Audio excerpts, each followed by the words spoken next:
Hi everyone, June favourites, and I'm just going to have to battle through with this one because there's a lot of noise going on today. But if I keep on stopping, then I'm never going to get this finished. Sorry it's late, I completely forgot that I hadn't even done a June favourites, and then I was going to do it this weekend, but I went to a wedding, ran out of time, so here we are on a Monday in mid-July doing June favourites. And it's books and beauty today. Books because I've been reading loads recently. Now that Game of Thrones is finished and various things, The Good Wife. And beauty because there's always beauty, isn't there? In every video. So there we go. So starting with books. First one, A Spool of Blue Thread, and this is by Anne Tyler. Now, I don't know whether you've ever read any Anne Tyler, but she is brilliant. She's a brilliant American female writer who, it's not the type of writing that's really action-packed with plot twists and all that kind of thing. It's very much character-based, but she does this really well. A lot of the time she talks about families and she has these whole stories going through, or just a couple maybe, or just one person, and you really, really get to know them. So in this book, you meet this family. It's actually about the family and the house that they live in and the whole story of the house. And there are kind of assumptions that you make about the characters at first that you meet, but then as it takes you through the stories of the generation before, everything starts to change and your opinions about the characters change, and it's just so beautifully written. She's such a good writer. It's, you know, as I said, it's not going to be one of those ones that's heart-stopping and you've got to get back to it to see what happens next. It's just a gorgeous, gentle, you know, the type of book that really makes you think about family and life, and yeah, love it. So highly recommend that one, just finished it. And then David Sedaris. I've been reading lots of David Sedaris. He's very, very funny. I don't have my Kindle on me and I've been reading that on my Kindle. So what I'll do is I'll look up the last few that I've read. I did a kind of download marathon of his books and I'll put the links to them below. I'll put the links to the other books I'm talking about. Well, I'll just do everything down below. But I shall specifically look up those ones because they're so funny. The types of books, again, an American writer, he's just, his observations on life and especially his own life, and he's so self-deprecating, he's just so funny. This one just started last night. It's called The Girls and it's by Emma Cline.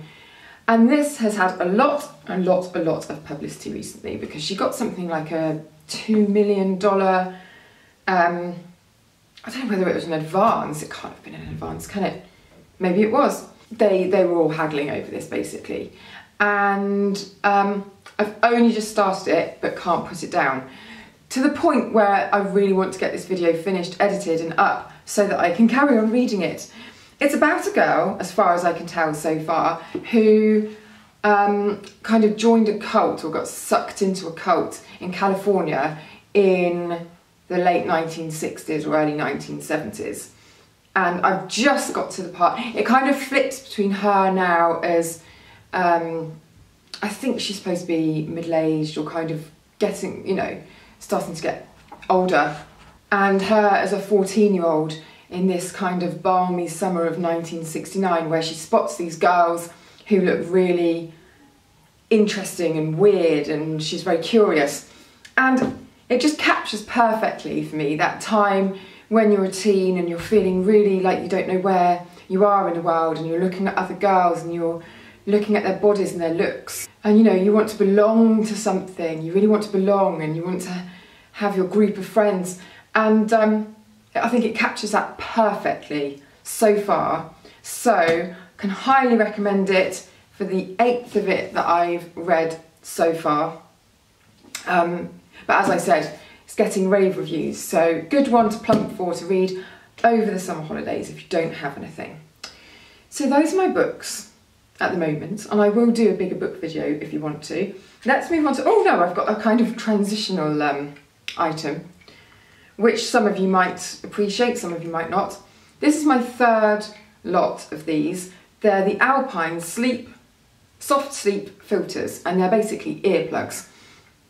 And they're earplugs that aren't, right, you know you can get those, if skip forward if you're not interested in earplugs. But to be honest, if you travel a lot, or if you live with somebody who tends to snore now and again, or if you live in a noisy area or something like that, then you might want to listen to this. So you can get those earplugs and they're foamy or rubbery, and you have to squeeze them into that kind of conical shape and then stick them in, and then they expand. And some of them are amazing. They literally block out every single bit of sound. It's like sensory deprivation. But they're a right faff to put in, I find. Whereas these ones from Alpine have these little stalks, and you kind of just push them in, and there. I mean, they're not totally blocking out all sound, but they do a fairly good job. And they've redone them because these stalks used to be hard, and they've made the stalks rubbery now, so they're really comfortable to wear.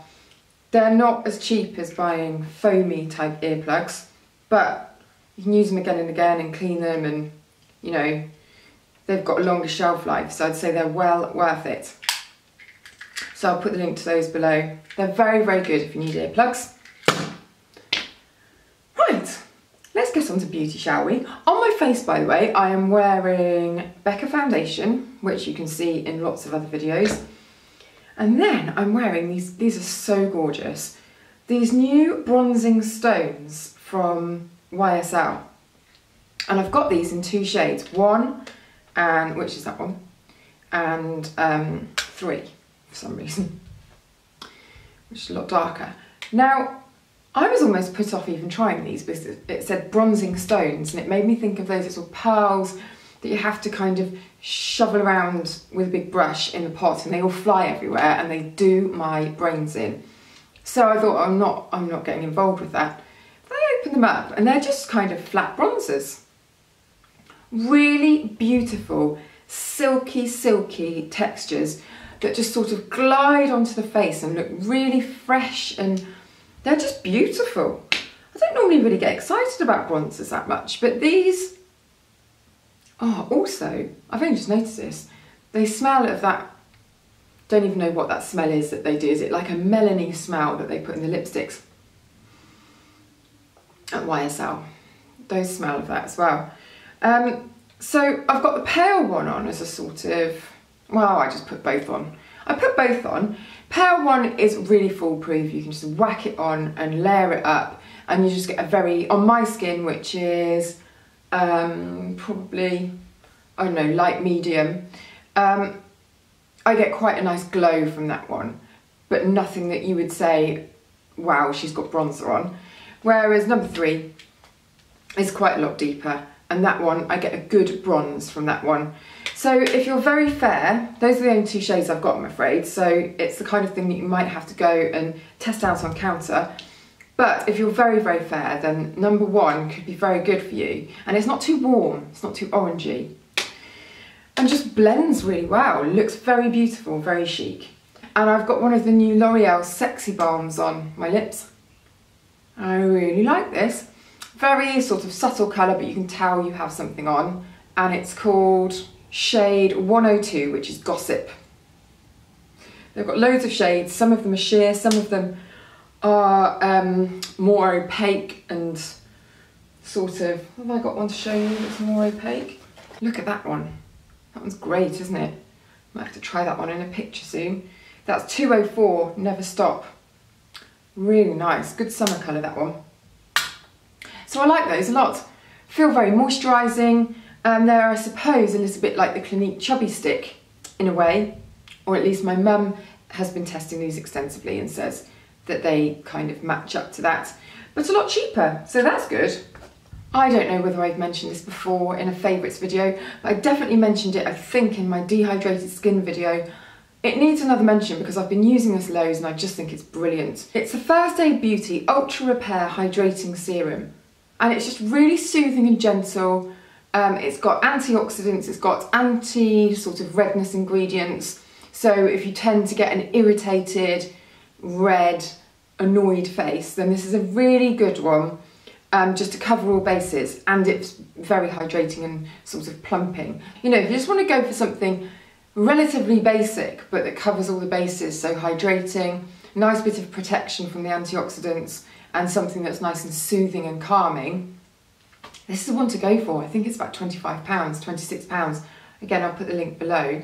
But great even if you've got sensitive skin. And really good if you've got oily or acne prone skin that feels dehydrated, but you want something that it's not necessarily going to tackle your acne. It doesn't really have anything in it that's going to declog or anything like that. But if you want something soothing because it's very raw and flared up, then again, very nice. Moving on to something not quite so, I won't say basic because that's not really basic, but that's a bit more powerful. And this is the Alpha H Beauty Sleep Power Peel. This is brilliant. It's got a massive whack of your glycolic acid in, and it's got retinol as well. So it kind of tackles a lot of the signs of fatigue and well, getting older, I suppose. So sleepless nights, skin looking duller, fine lines, unevenness in skin tone. They've pretty much sort of everything. And if you're a little bit blemish prone as well, it can help with that. I would say older skins. I know that people say, oh, you know, all these things are fine if you've got really young skin, but I think a lot of people don't need them that young, and there are more suitable things for the skin. And you just put it on after you've cleansed, go to sleep, and it does its work. If you fancy giving this a try, there's a little surprise over on my website at the moment, so I shall put the link to my blog post because you might be interested in reading that. In fact, do. Oh, love these. Okay, now I was judging in the Sainsbury's Beauty Awards, which happen in October, so I can't give anything away, but one of my favourite products from the whole entire process, this is a new packet that I've got here, I had 2 to test, with these. They're the Dirty Works Cucumber Eye Pads. I don't know whether you've ever seen these before, but I think they're so funny. I just think it's a type of product that really makes beauty fun. Somebody's thought about this, thought about cucumber slices for a pampering evening, and thought, how can you make that convenient without actually having to go and cut up a cucumber and lie with it there? And they've made these little eye patches so you could use them on the aeroplane or wherever it is that you are without having to cart a cucumber around with you. And you know what? I thought they were going to be really gimmicky as well and just kind of, yeah, they look like cucumber slices but they're useless. They actually really worked. I had my mum testing them as well. But I just thought these were so lovely. Look, they come in a sealed packet, it's all proper, which you tear open, and then I'm not going to put them on because I've done my makeup and I don't want to ruin it. But you pop them on over the eyes and give yourself a little rest. And they're just lovely. You could keep them in the fridge if you wanted to. They're so cheap, you get 10 packs. I don't know, I just thought they were really fun. It's not often you get something where you think, you know what, somebody's had a real laugh making that and I appreciate it. So, top marks for those. I can't tell you whether they've won or anything like that, but you'll have to tune in October. I'll update you. So that's it, that's all of my June favourites. July favourites will not be long away because this is so late. So you can look forward to those. Better get testing some more stuff, eh? Hope that you enjoyed that, and I shall see you in the next video.